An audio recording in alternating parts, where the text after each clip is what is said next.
faire entrer dans ta destinée. Je répète, tes ennemis sont un marchepied pour te faire entrer dans ta destinée.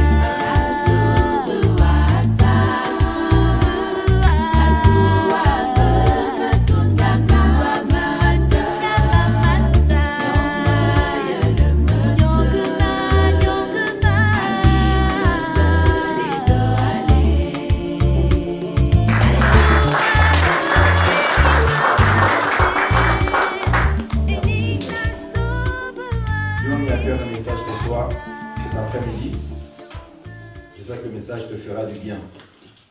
Amen. On va prendre nos Bibles dans le livre de Luc, au chapitre 20. Évangile selon Luc, au chapitre 20. Luc était un docteur, c'était un médecin, et il a eu la grâce de connaître Marie. Et Marie a raconté à Luc des détails de la naissance de Jésus que vous ne trouverez pas dans les autres évangiles. Et donc c'est ce même Luc qui nous parle au chapitre 20. Et nous allons lire à partir du verset 41. Luc chapitre 20 à partir du verset 41. Je lis au nom du Seigneur. Amen. Jésus leur dit, comment dit-on que le Christ est fils de David? David lui-même dit dans le livre des psaumes, le Seigneur a dit à mon Seigneur, assieds-toi à ma droite jusqu'à ce que je fasse de tes ennemis ton marchepied. Assieds-toi à ma droite jusqu'à ce que je fasse de tes ennemis, quoi? Ton marchepied. Un marchepied est quelque chose qui nous permet de pouvoir entrer dans un véhicule. Vous avez vu les gros camions? Vous avez toujours un marchepied, vous mettez vos pieds dessus et vous entrez dans le véhicule. Un marchepied nous permet d'accéder à un niveau supérieur. Alléluia. Amen. Un marchepied est un moyen stratégique pour parvenir à un résultat. Un marchepied est un moyen stratégique pour parvenir à un résultat. Amen. Donc, nous disons donc qu'un marchepied est un moyen d'accéder à un niveau supérieur. Un marchepied est un moyen stratégique pour parvenir à un résultat.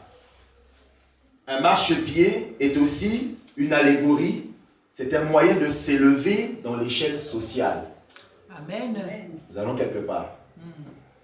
C'est que dans ta vie, il y aura des marchepieds qui vont t'aider à accéder à un niveau supérieur.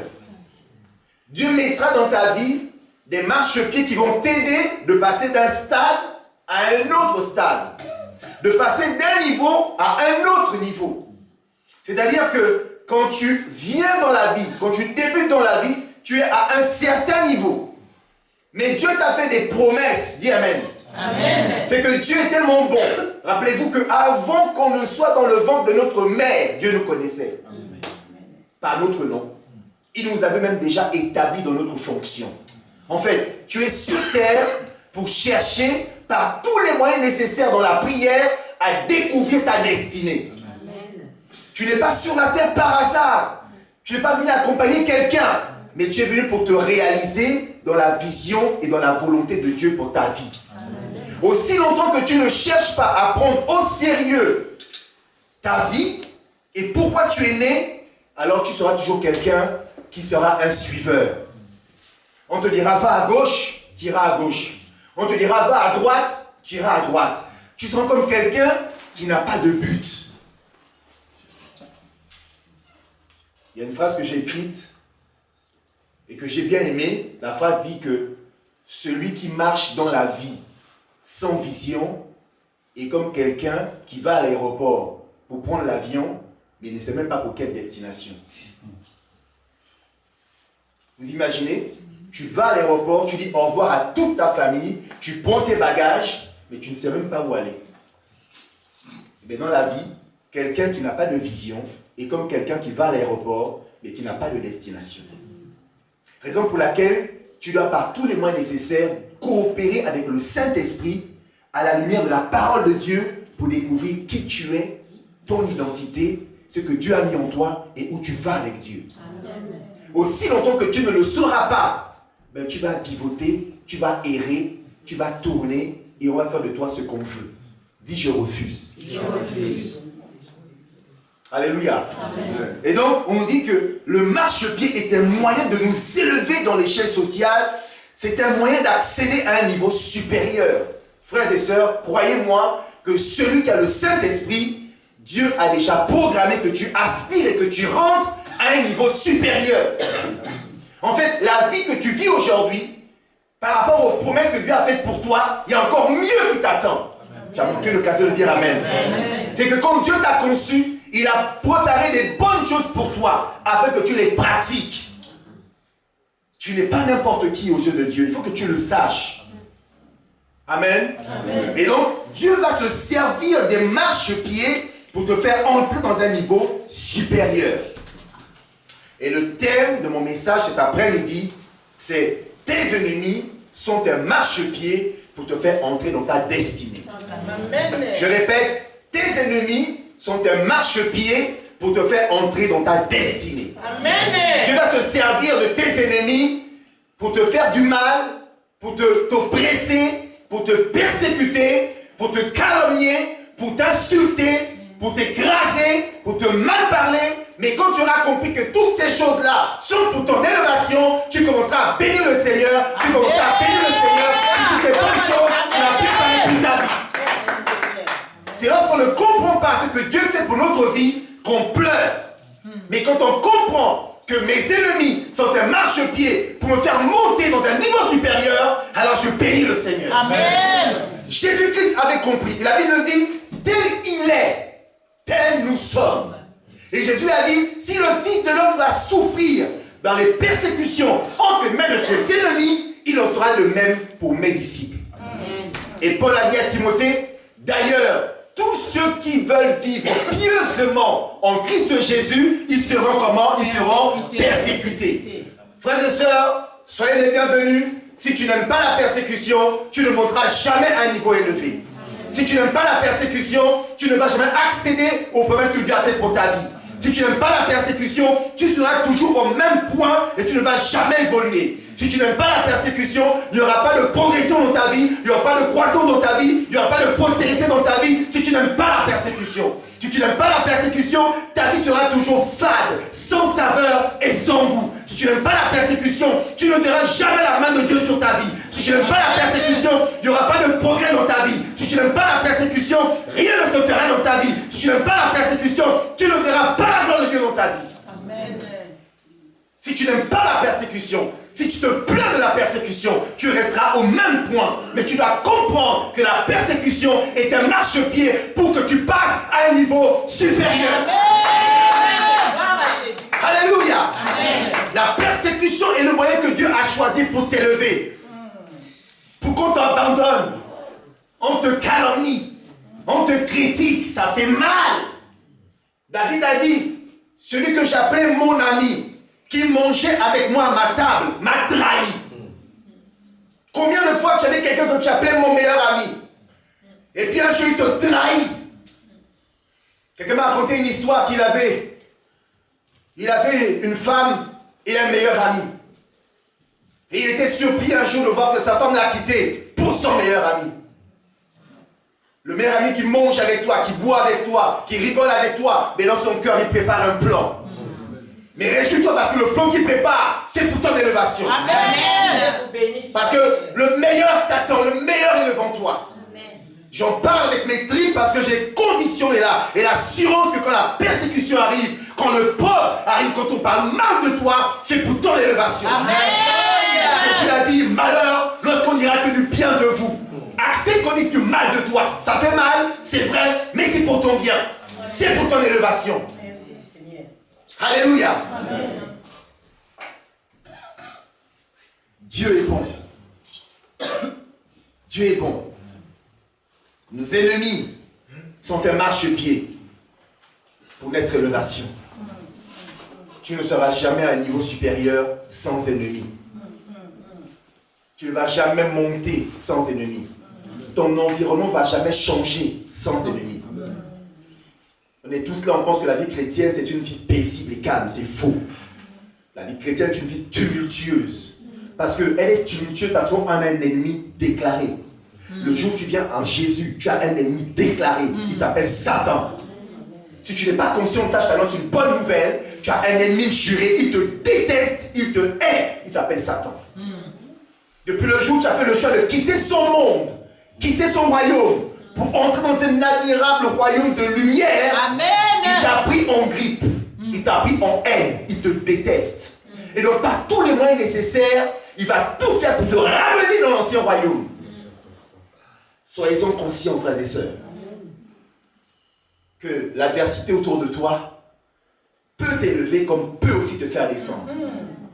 Il y a des ennemis qui sont tellement coriaces qu'ils ne lâchent pas jusqu'à ce que tu sois à terre. Ils se réjouissent quand tu es à terre. C'est là Michée disait, toi mon ennemi, ne te réjouis pas à mon sujet. Parce que lorsque je tombe, l'Éternel me relève. Alléluia. Même si je suis assis dans les ténèbres, l'Éternel est ma lumière. Amen. Ne te réjouis pas à mon sujet. Ça c'est quelqu'un qui parle avec assurance, qui connaît son Dieu. Amen. Quand tu connais ton Dieu, tu n'as pas peur de tes ennemis. Quand tu connais ton Dieu, tu te réjouis même de ce qui est en train de se passer. Tu vois même les choses arriver au loin. Tu dis, il me prépare un coup, c'est bien. Mais le Dieu que je prie, la Bible déclare qu'ils te feront des complots. Mais les complots seront sans effet. Amen. Ils te préparent, ils te feront la guerre. Mais moi l'Éternel, je serai ton bouclier. Amen. Moi l'Éternel, je combattrai pour toi. Amen. Moi l'Éternel, je te justifierai. Moi l'Éternel, je vais changer ta destinée. Alléluia. Alors mon frère, ma soeur, cet après-midi, réjouis-toi. Alléluia. Réjouis-toi de l'ennemi que Dieu a choisi. Tes ennemis sont un marchepied vers ta destinée. Qu'est-ce que Jésus n'a pas subi sur la terre? La honte, on l'a mis nu sur une croix. Un roi, Dieu. On a percé son côté droit. On a percé ses pieds et ses mains. On a mis une couronne d'épines. Les gens osaient dire, si tu es le Fils de Dieu, sauve-toi toi-même. Les gens qui ont mangé le pain et les poissons qu'il a multipliés, les mêmes ont dit, fais un miracle, sors de la croix. Les mêmes qui mangent avec toi, les mêmes qui se réjouissent avec toi, les mêmes un jour quand tu vas tomber, seront les premiers à publier sur Facebook qui tu es. Ils ont aussi WhatsApp sur les SMS. Vous n'avez pas appris. Mais le même qui mangeait avec toi, c'est la même personne qui va faire ça. Amen. Alors, moi j'ai dit à Dieu, Seigneur, choisis-moi mes amis. Ouais, parce que si toi tu choisis, même s'il n'y a personne, c'est pas grave. Amen. Parce que si je choisis moi-même, je vais choisir selon l'apparence. La meilleure copine qui parle très bien le français, la copine qui s'habille super chic, super bien. Je vais choisir l'ami qui a une belle voiture. Quand je suis à ses côtés, je dis, waouh, je suis comme lui, on est bien ensemble. Waouh, je vais choisir mes amis. Mais quand on choisit ses amis soi-même, on se trompe. Parce qu'un jour, le vent tourne. Et quand le vent tourne, comme tu ne sais pas sur quelle fondation ton ami est assis, il va changer aussi. Le mec qui te disait bonjour aujourd'hui, quand il te verra passer, il fait... Parce que quelqu'un a déjà vécu ça. Amen. Ouais. Quand Jésus passait avec la croix sur le dos, n'est-ce pas? Les gens étaient en train de rigoler. Vraiment. Il a guéri, il a dit Lazare sort du tombeau. Il a dit à Bartimée, ouvre les yeux. Le paralytique là-bas, il a fait marcher. Tout ça là, c'est pour finir comme ça. Ouh, quel rigolo. Tout ça là, il entendait. Vous savez, ça fait mal quand tu as fait du bien aux gens, que les gens te le rendent par le mal. Amen. Imaginez ce qu'il y avait dans le cœur de Jésus. Mais il a osé dire sur la croix, Père, pardonne-leur, car ils ne savent pas ce qu'ils font. Amen. Quelle bonne nouvelle. En fait, Jésus a compris qu'ils ne savent pas qu'en faisant ce qu'ils sont en train de faire, ils sont en train de me faire monter. My God, dis avec moi monter. Monter. Dis avec moi je monte. Je monte. Maintenant je monte. Maintenant je monte. Tu sais, lorsque tu montes, tu parviens à la lumière. Lorsque tu montes, parce que dans la foule, on confond tout le monde. Et Dieu avait dit à Josué, maintenant, je vais t'élever aux yeux du peuple. Je vais te distinguer. Frères et sœurs, donc à un moment donné, Jésus avait compris que tout ce qu'ils sont en train de lui faire là, c'est pour son élévation. Amen. Il a pu dire, Père, pardonne-leur, ils ne savent pas ce qu'ils font. Vous savez, il y a un passage dans 1 Corinthiens, chapitre 2. 1 Corinthiens, chapitre 2. 1 Corinthiens, chapitre 2, le verset 6 au verset 8. 1 Corinthiens, chapitre 2. Est-ce que le Seigneur fait du bien à quelqu'un? Amen. Waouh, merci Saint-Esprit. 1 Corinthiens, chapitre 2, le verset 6 au verset 8. Écoutez ce que la Bible dit. Je lis au nom du Seigneur. Amen. Cependant, c'est une sagesse que nous prêchions parmi les parfaits. Sagesse qui n'est pas de ce siècle, ni des chefs de ce siècle, qui vont être anéantis. Nous prêchons la sagesse de Dieu. Elle est comment? Mystérieuse. Elle est comment? Cachée. Que Dieu, avant les siècles, avait destinée pour notre gloire. Sagesse qu'aucun des chefs de ce siècle n'a connue. Car, s'ils l'eussent connue, ils n'auraient pas crucifié le Seigneur de gloire. Si les ennemis de Jésus savaient qu'en le crucifiant, ils l'élevaient pour leur perte, ils ne l'auraient jamais fait. Si ton ennemi savait que le mal qu'il est en train de te faire, c'est pour sa perte, il ne le ferait pas, il ne te critiquerait pas. Mais comme il ne sait pas ce qu'il fait, qu'est-ce qui se passe? Mais Dieu est en train de t'élever pour que lui, il soit rabaissé. Amen. Amen. Et donc, on dit que si Satan et ses démons, parce que au-delà de la crucifixion, ce n'est pas les hommes qui crucifiaient Jésus. Vous lirez le psaume 20 où David raconte ce qui se passe derrière la crucifixion et il dit en fait que ce sont des taureaux, c'est des esprits qui venaient vers la croix ce jour-là, à la rencontre de Jésus. C'était des esprits, c'était des démons qui luttaient contre lui. Et on nous dit ici dans 2 Corinthiens que si ces démons, si Satan savait qu'en crucifiant le Seigneur, c'était pour sa perte, il ne l'aurait jamais fait. Un principe de base. Satan et ses partisans sont très intelligents, mais ils sont dépourvus de sagesse. Satan a un quotient intellectuel très élevé. Il est très intelligent, il est brillant. Mais il lui manque une chose que tu as, la sagesse. Amen. Parce que la crainte de l'Éternel, c'est quoi? Le commencement de la sagesse. Voilà. Et comme Satan, ce n'est pas son affaire, il n'a pas la sagesse. Ça, Jésus a dit à ses disciples, vous êtes heureux. Parce que les grands de ce monde-là auraient aimé écouter ce que vous écoutez. Mais ils n'ont pas la sagesse que je vous donne. C'est là, il dit, demandez la sagesse. Elle vous sera donnée. Amen. Amen. Amen. Demandez la sagesse. Satan n'a pas la sagesse. L'ennemi qui vient vers toi n'a pas la sagesse. Il agit avec brutalité, mais il ne sait pas les conséquences de tout ce qu'il est en train de faire. Il n'a pas la sagesse. Satan n'a pas la sagesse. Les démons n'ont pas la sagesse. Ils sont intelligents, ils connaissent les choses, mais ils n'ont pas la sagesse. Bénis le Seigneur que toi, tu as la sagesse. Amen. Nous avons reçu le Saint-Esprit. Ésaïe 11, verset 2 l'appelle l'esprit de la sagesse. Nous avons la sagesse. Donc Satan est dépourvu de sagesse. C'est pourquoi ils ont crucifié le Seigneur de gloire sans savoir que c'était pour leur perte. Amen. Amen. Vous connaissez tous cette histoire. Et d'ailleurs Philippiens nous dit au chapitre 2 verset 8 que Dieu a souverainement élevé qui? Jésus. Il lui a donné le nom qui est au-dessus de tous les noms. Afin que, au nom de Jésus, tout genou fléchisse où? Sous la terre, sur la terre et dans les cieux. Et que toute langue confesse que Jésus-Christ est Seigneur à la gloire de Dieu le Père. Frères et sœurs, Jésus a été souverainement élevé parce que ses ennemis n'avaient pas la sagesse qu'en le crucifiant, il devenait le marchepied de Jésus. Et la Bible dit, on l'a lu tout à l'heure, que Dieu a dit à Jésus, assieds-toi à ma droite et je ferai de tes ennemis ton marchepied. Et j'ai une bonne nouvelle pour toi. De la même manière que Jésus a été humilié, oppressé, calomnié par ses ennemis et qu'il est monté, de la même manière, toi aussi, j'ai une bonne nouvelle pour toi, tu vas monter. Amen. Tu vas monter. Amen. Le marchepied, c'est un instrument qui nous permet de quoi? D'accéder à un niveau supérieur. Il y a un niveau supérieur pour toi. Vous connaissez l'histoire de Joseph. Joseph, ses frères l'ont haï. Pourquoi? Parce que son père l'avait démarqué des autres avec un vêtement multicolore.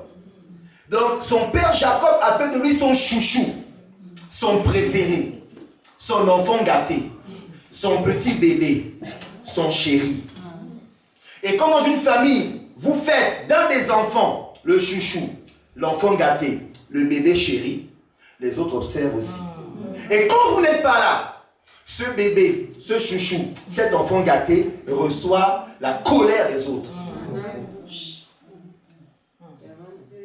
Donc, Jacob a manqué de sagesse en exposant Joseph. Et Joseph était un petit garçon orgueilleux, fier de lui, imbu de sa personne. D'ailleurs, il n'allait pas au champ avec les autres. Il restait à la maison. Il allait garder les moutons. Il restait à la maison avec son papa. Et papa disait, va un peu les espionner, voir ce qu'ils font là-bas. Et il revenait faire des rapports à son père. Et puis un jour, il a fait 2 rêves. Frères et sœurs, dans le rêve que le rêve que tu reçois tous les jours là, le rêve qui te montre des choses que tu ne comprends pas là, le rêve où tu te vois assis parmi les grands là, c'est quelque chose qui va arriver. Amen. C'est quelque chose qui va arriver. Mais Dieu va se saisir d'un marchepied qui s'appelle tes ennemis pour te faire accéder à cette grandeur. Et ce jeune Joseph, après avoir expliqué ses rêves à ses frères et à son père et à sa mère, ils ont compris que cet enfant est appelé à des grandes choses. Il y a des personnes, quand tu les vois, tu sens des grandes choses. À la manière de parler, de marcher, de se comporter, on distingue, ah ça, je sens qu'il y a la grandeur, il y a la royauté dans cette personne. Mais sur le coup, ça ne se voyait pas. Mais pour que Dieu le fasse entrer dans sa destinée, il fallait que Dieu se saisisse de ses frères, que la haine qu'ils avaient soit le marchepied de Joseph pour accéder à un niveau supérieur. Ils l'ont attrapé, ils l'ont mis dans un pli, ils ont pris son joli manteau, ils ont mis du sang d'un agneau, ils ont dit à leur père, papa, ton fils est mort. Et le père Jacob a fait le deuil pendant des années. Ensuite, ils ont dit, ne le tuons pas. Et Ruben, l'aîné, a dit, ne le tuons pas. On va le vendre à la caravane qui passe, qui va en Égypte. La caravane de l'élevation. Amen. Et quand on l'a vendu chez Potiphar, il arrive chez Potiphar. Potiphar devient un nouveau marchepied pour accéder à un niveau supérieur. On l'accuse injustement de ce qu'il n'a pas fait. On le jette en prison, injustement. Mais c'était pour son élévation. Amen. Et un jour, à la porte de la prison, on vient frapper à la porte. On dit, Pharaon t'appelle. L'heure a sonné. Et à l'âge de 17 ans, il fait un rêve. À l'âge de 30 ans, il accède à la royauté. 13 ans de galère. Je ne sais pas combien de temps dure ta galère. J'ai une bonne nouvelle pour toi. Ta galère aura une fin. Amen. Joseph, ça a duré 13 ans. David, à peu près la même chose. Abraham, 25 ans. Mais ils ont su attendre. Mon frère, ma soeur, dis, j'attendrai. J'attendrai Patiemment. patiemment Mon élévation. mon élévation. Parce que l'élévation n'est pas... La Bible dit que l'élévation ne vient ni de l'Orient, ni de l'Occident. Car c'est Dieu qui... Élève. Quand Dieu aura décidé de t'élever, tu ne le sauras même pas que c'est ton jour. Alléluia. Quand on a frappé à sa porte, il ne s'attendait même pas à ce qu'on se souvienne de lui. N'est-ce pas? Mais le jour de la gloire était arrivé. Vous imaginez que dans une prison, on te dit, sors de là, va te laver. Avec le meilleur shampoing, le meilleur savon. On te dit après ça, parfume-toi. Parce qu'on ne va pas chez le roi comme ça, habillé sale. Non. Parfumé, il s'est rasé de près. Je ne sais pas s'il y avait Wilkinson à l'époque, rasé de près. On l'a habillé. Et quand il a accédé au trône et qu'il a expliqué le rêve de Pharaon, il a donné comment gérer le rêve de Pharaon. Pharaon a dit, mais où trouvons-nous quelqu'un de si sage, de si intelligent? Ma prière, c'est qu'un jour, quelqu'un dise, ton chef d'entreprise, quelqu'un de ta famille, quelqu'un dans le gouvernement, quelqu'un dans le pays dira, où trouverons-nous une femme, un homme aussi sage, aussi intelligent? Je prophétise qu'il le soit ainsi pour toi. Amen. Et qu'on dise que c'est le temps pour toi de passer à un niveau supérieur. Amen. Et ce jour-là, ton cœur sera rempli de joie et d'allégresse. Ce jour-là, tu oublieras toutes tes souffrances. Amen. Tu oublieras toutes tes pleurs. Tu verras toutes tes injustices. Et tu te réjouiras de ce que l'Éternel a fait pour toi dans ta vie. Tu béniras l'Éternel. Tu béniras l'Éternel. Comme Job a béni l'Éternel. Mes oreilles avaient entendu parler de toi. Et maintenant, les cieux qui ont vu. Et la Bible déclare que la deuxième partie de la vie de Job était encore plus excellente que la première partie. Amen. Dieu l'a béni doublement de ce qu'il avait perdu. Oh my God. Et je prie que le Seigneur t'accorde doublement ce que tu avais perdu au nom puissant de Jésus. Sa vie a changé. Il a dit à ses frères dans Genèse 50 au verset 20, vous avez prémédité de me faire le mal. Mais Dieu l'a changé en bien. Amen. Ma prière pour toi, c'est que le mal qu'on t'a fait, Dieu le change en bien. Amen. Et que quand tu seras là-haut, tu ne maudises pas tes ennemis. Tu ne méprises pas tes ennemis, mais que tu leur accordes ton pardon. Amen. Et que tu les bénisses. Amen. Jésus a dit, bénissez vos ennemis. N'est-ce pas? Un jour tu béniras ce marchepied. Si ce n'est pas cet ennemi, tu ne seras pas passé à un niveau supérieur. Amen. Alors bénis Dieu pour cet ennemi qui te persécute aujourd'hui. Vous connaissez Pénina? Même le nom déjà ça énerve. Pénina. N'est-ce pas? Pénina.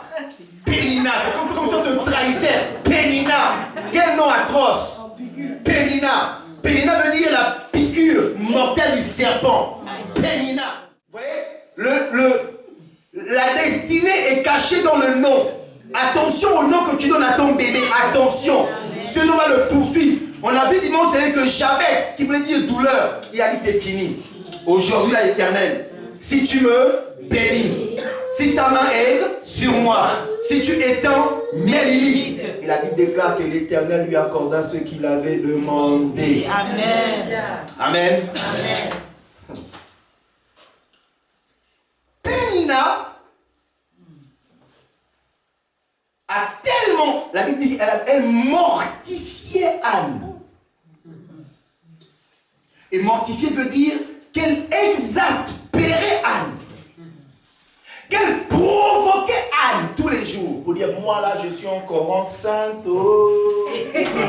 Moi, je suis encore enceinte. Oh. Elkanah m'a encore enfanté. Tant pis pour ceux qui n'ont pas de bébé. Oh. Vous imaginez? Il avait deux femmes. Et une qui tombe toujours enceinte. En plus, Pénina.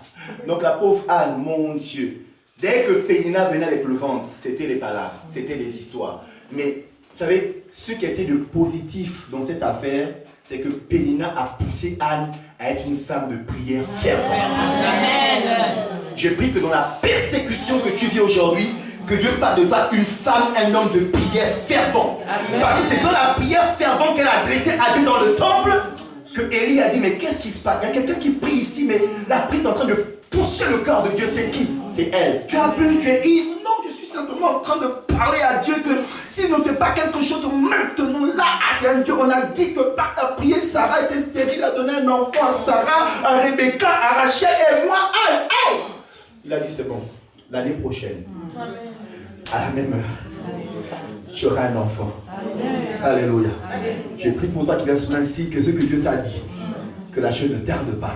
Que tes yeux puissent voir, que tes mains puissent toucher, que ton Dieu c'est un Dieu vivant. Amen. Donc le jour où Anne est venue avec son bébé, Pénina dit c'est pas possible. Toi là tu lui, moi. Et tu sais moi, contrairement à toi, celui qui est dedans là, je vais le prêter à Dieu. Amen. Toi, tu fais la maline, tu es gars, tu es là, tu les bichonnes, tu es là avec tes enfants, tu es là. Mais moi, je vais faire un acte prophétique. Je vais prendre l'enfant, je vais le donner à Dieu. Amen. Et j'ai confiance que quand on donne quelque chose à Dieu, Dieu donne au retour. Amen. Amen. Anne a eu 5 enfants. Elle a eu 5 enfants. 5, le symbole de la grâce. Dieu lui a fait grâce. Amen. Que Dieu te fasse grâce. Amen. Accepte qu'on te mortifie, qu'on t'exaspère, qu'on te provoque. Accepte que Pénina dans ton entourage. Il y a des Pénina dans l'entourage des gens aussi, non? Oui, oui. il y a des Pénina. Il y a des Pénina. Donc, quand Pénina te verra avec le bébé en main, c'est Pénina qui a commencé à parler en langue elle-même. Allez, c'est pas possible ça. Tu dirais, écoute, le même Dieu qui t'a fait grâce d'avoir autant d'enfants, le même m'a fait grâce. Amen. Amen. Accepter alors contre les opprobes, les moqueries, c'est pas grave. Hein? C'est comme quelqu'un qui va à la salle de musculation. Il a mal au début de porter 1 kg, 2 kg, il a mal, et puis un jour, la morphologie est transformée. N'est-ce pas? Maintenant, quand tu passes comme ça, on dit, qu'est-ce qui s'est passé? Tu as doublé le volume, hein? N'est-ce pas? Non, c'est juste que j'ai travaillé là. Pénina a fait travailler Anne dans la prière. Amen. Et la prière paye. La Bible déclare que la prière fervente du juste a une grande efficacité. Amen. Isaac était un homme, fils de Abraham, n'est-ce pas? Et un jour, il y avait la famine à Guérar. Et Isaac se dit, je vais faire comme papa. Je vais partir en Égypte. Parce que là-bas, il y a l'abondance. Il y a des histoires qu'il ne faut pas reproduire. Je répète, il y a des histoires qu'il ne faut pas reproduire. Parce que papa Abraham, en partant en Égypte, il a ramené qui? C'est pour ça qu'on juste de parler. Il a ramené qui? Agar. Agar. Agar. Agar. On ne dit pas plus. On ne dit pas plus. Agar. Et Agar, là, quand il est venu dans ses bagages, les problèmes ont commencé. La même Sarah qui a dit à Abraham, prends Agar, fais un enfant parce que moi là c'est bloqué, c'est fini, c'est verrouillé. Et quand Agar a eu le bébé Ismaël, la même Sarah dit non, là ça commence à m'énerver. Parce que quand je vois Agar, maintenant c'est comme si elle est la maîtresse de maison ici. Hein? Et toi Abraham, tu fais quoi le soir là-bas, aller voir Agar, le bébé là, c'est quoi? Et moi tu me laisses ici. Chasse-moi cette femme et son fils. Et Dieu dit à Abraham, obéis. Parce que c'est de Sarah que te naîtra un fils. Amen. Une postérité. Donc, le petit Isaac, on lui avait raconté l'histoire, mais il a voulu faire comme papa, mais Dieu l'a bloqué. Frères et sœurs, deux fois le Saint-Esprit t'empêche de faire des bêtises. Deux fois le Saint-Esprit t'empêche de faire des bêtises. Ne t'entête pas. Connais que c'est Dieu, arrête. N'est-ce pas? Et là, il a dit, mais Seigneur, pourquoi tu m'arrêtes? Dieu dit, reste à Guérar, je te bénirai à Guérar. Je te bénirai là où il y a la famine, là où il y a la crise économique. Frères et sœurs, lorsqu'un pays est en crise économique, les chrétiens sont censés prospérer. Alléluia. Je répète, lorsqu'un pays est en crise économique, les chrétiens sont censés prospérer. Amen. Voyez en Égypte, alors qu'il y avait les fléaux sur l'Égypte, le peuple de Dieu à Goshen était en train de prospérer, tranquillement. Donc, si tu es un enfant de Dieu, la crise, si tu marches avec la volonté de Dieu, selon les principes de Dieu, la crise ne te frappe pas. Toi, tu prospères. Toi, tu fais des bonnes affaires. Les gens vendent leur entreprise. Toi, tu achètes. Demain, tu revends encore plus cher. Que Dieu vous donne la sagesse et l'intelligence pour pouvoir gérer les temps de crise. Et donc, Dieu lui dit, reste à Guérar, je te bénirai. On dit que Isaac sema. Il sema.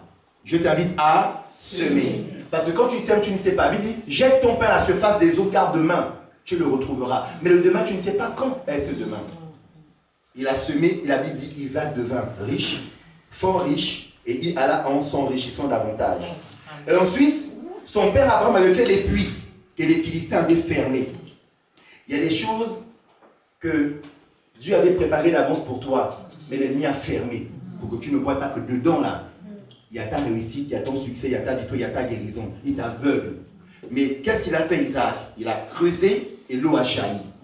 Il a fait un premier puits qui s'appelle Essek. Essek, pourquoi? Parce qu'il y avait des disputes. Les Philistins disent non, non, non, non. Dégage d'ici. Des fois, il y a des choses que tu fais, ça commence à marcher. L'ennemi arrive, il te chasse, il prend possession. Ne t'inquiète pas, il y a mieux. Il a ouvert un autre puits, Sitna. Là encore, c'était quoi? Les querelles. Il a laissé. Il est parti. Donc, ses ennemis étaient des marchepieds pour le faire évoluer de Guérar à Essek, à Sitna, jusqu'à Rehoboth.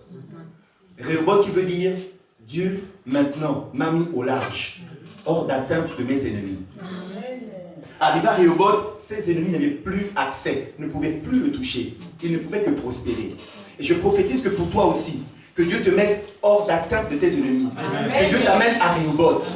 Là où tu auras la paix, là où tu vas prospérer, là où tu auras la joie, là où tu auras la bonne santé, là où tu béniras le Seigneur en disant oh Seigneur, merci pour mes ennemis, car sans eux, je ne serais pas à Rehoboth. Alléluia. Sans tes ennemis, tu ne serais pas là où tu es aujourd'hui. Bénis le Seigneur pour cela. Et vous connaissez l'histoire de David.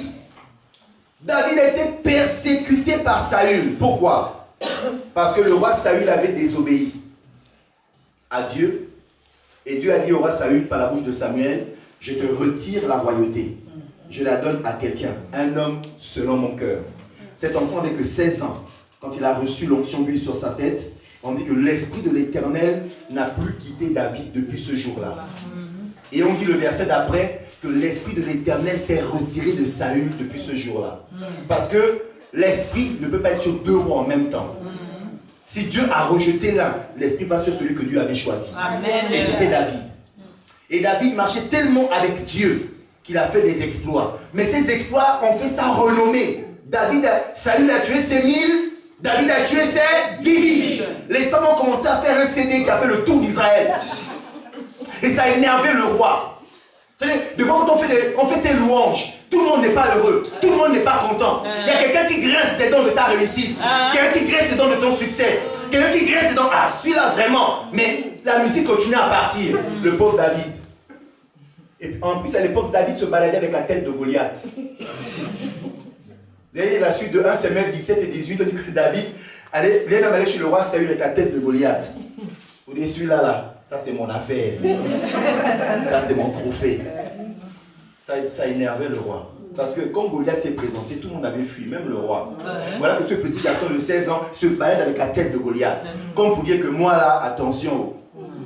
Ah, attention. Et le roi a compris que l'enfant là, tout le monde l'aime. Certainement que Dieu est avec lui. Ne serait-il pas mon successeur? Il y a des gens qui savent que tu es le successeur. Ils te mettront des embûches au boulot. C'est-à-dire que le boulot, ils ont entendu quelqu'un parler que oui, pour le prochain poste, on verrait bien la madame Intel. Il a entendu, ah non, pourquoi elle? Il va faire des rapports aux gens pour dire non, des petits messages anonymes au patron. Que non, il vient toujours en retard, non, il dit du mal de vous à la salle de pause, non, il critique la salle de pause, tout ça, tout ça. Dis avec moi sans effet. Sans effet. Lorsque Dieu a mis le doigt sur toi, tu vas évoluer. Amen. Amen. Vous connaissez bien l'histoire. Je ne vais pas dessus sur Mardoché et puis Aman. Aman était un sorcier, un méchant, quelqu'un qui rejetait le peuple de Dieu. Mais qu'est-ce qui s'est passé? Le roi a dit, de quelle manière doit-on honorer celui qui a fait du bien au roi? Le même Aman a dit, ah, en tout cas je pense qu'il parle de moi. En tout cas, bon roi, tu prends le plus beau cheval du roi, tu mets la plus belle selle du roi, tu mets le plus beau manteau du roi sur lui, et que quelqu'un à ses côtés commence à crier, voici comment on honore l'homme qui a fait du bien au roi. Le roi dit, d'accord, en fait je parle de Mardoché et pas de toi, et c'est toi qui seras à côté qui va commencer à crier dans toute ta vie, voilà comment on honore le roi. Roi, moi le premier ministre, toi le premier ministre. Dieu est capable de faire descendre les gens et de faire monter. Amen. Je prie pour toi que Dieu fasse descendre des gens. Toi, tu montes sur le marchepied. Ce marchepied est là pour te faire monter à un niveau supérieur. N'est-ce pas? Et malgré toutes les persécutions de Saül, David s'est caché dans des cavernes, il s'est caché dans des grottes, il est même allé vivre chez les Philistins, il s'est fait même ami à un roi philistin.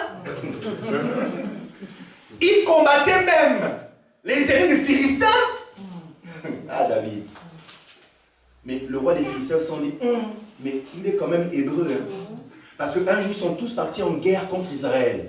Et les princes ont dit, les princes des Philistins ont dit à l'autre prince, ah, mais le David qui est avec toi, là, qui marche derrière, là, il ne peut pas nous faire un coup derrière.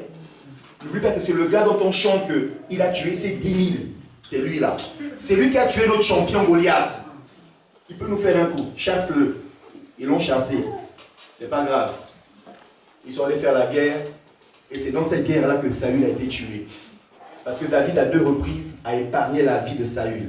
Comme pour dire que je ne suis pas quelqu'un de mauvais. Pourquoi tu veux nous faire du mal? J'aurais pu te tuer à 2 reprises, je ne l'ai pas fait. Parce que tu es loin de l'Éternel.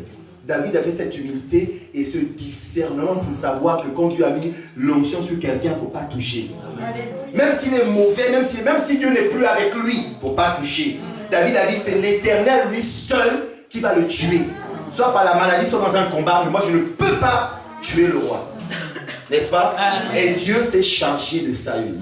Donc dans cette guerre-là, c'est là Saül, Jonathan et tous les 3 fils de Saül sont morts. Quand David vient, c'est trop tard. Mais il comprend que la fin de Saül est arrivée, que maintenant c'est le temps de son règne. Amen.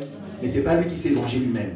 Donc l'ennemi qui vient sur ton chemin, qui est ton marchepied, ce n'est pas à toi de te venger. Ce n'est pas à toi de combattre. Laisse le Seigneur combattre pour toi. Laisse le Seigneur montrer qu'il est Dieu. Il a dit à Papa Moïse, ce combat n'est pas le vôtre. Voyez maintenant comment l'Éternel combattra pour vous, mais vous faites quoi? Gardez silence. Dis chut. Alors je me tairai. Je ne dirai plus rien. Je bénirai mes ennemis. Parce qu'en fait, Dieu les a choisis pour mon élévation. Pour que je passe à un niveau supérieur. Je bénis le Seigneur pour mes ennemis. Frères et sœurs, si tu es là où tu es, dans le travail où tu es, dans tout ce que tu fais, dans la famille où tu es, parce qu'il y a des ennemis que Dieu a utilisés pour te faire monter. Aujourd'hui, peut-être que dans ton cœur, il y a encore des racines. Tu dis, celui-là, quand j'aurai l'occasion, je vais lui dire un mot. Tout le monde là, ça va l'humilier, lui faire mal. Il ne faut pas jouer à Pénina. Hein? Ne jouons pas à Pénina. Laissons le Seigneur régler les choses. C'est Dieu qui va humilier. La Bible dit que Dieu a livré Satan publiquement en spectacle. Donc Dieu est capable de prendre celui qui t'a fait du mal, de livrer en spectacle. Et je rajoute une chose, que nous sommes à la dispensation de la grâce. Et quand Dieu se sert de ton ennemi et que tu pardonnes, tu pries pour ton ennemi, qu'est-ce que Dieu veut? Dieu veut l'emmener à la repentance. N'est-ce pas? C'est pas que tu vas voir, à moi la vengeance, à moi la rétribution, dit le Seigneur, je vais te venger, tu vas... Non. Quand Dieu venge, c'est pour la rédemption, c'est pour le rachat. C'est que Dieu veut, il a dit que je ne veux pas que le méchant meure dans sa méchanceté, mais qu'il se repente, qu'il revienne de ses mauvaises voies. Donc, les ennemis qui sont au marchepied d'aujourd'hui, demain, fais comme Joseph, aide-les aussi à monter. Amen. Parce que sans Joseph, ses frères seraient toujours à Canaan dans la famille. Mais il a dit non. Il a dit au roi Pharaon, donne les meilleures terres à mes frères. Donc, quand tu vas monter, souviens-toi d'où tu viens. Et fais du bien autour de toi. Il y a des gens qui ont tellement galéré que le jour où ils montent, ils oublient tout le monde. Ne fais pas ça. Parce que le même qui t'a fait monter, le même peut te faire descendre. Amen. Mais si tu veux rester toujours en haut, alors pardonne, marche dans l'humilité et sois dans la reconnaissance que sans l'Éternel, tu ne serais jamais là où tu es aujourd'hui. Amen. Donc, c'était un message pour t'encourager, pour te dire que tes ennemis sont un marchepied vers ta destinée. Amen. Tes ennemis sont tes marchepieds pour te faire monter à un niveau supérieur. Tes ennemis sont tes marchepieds pour te faire connaître une ascension sociale, une ascension professionnelle, une ascension ministérielle pour que ta vie change. Amen. On va se lever pour la prière.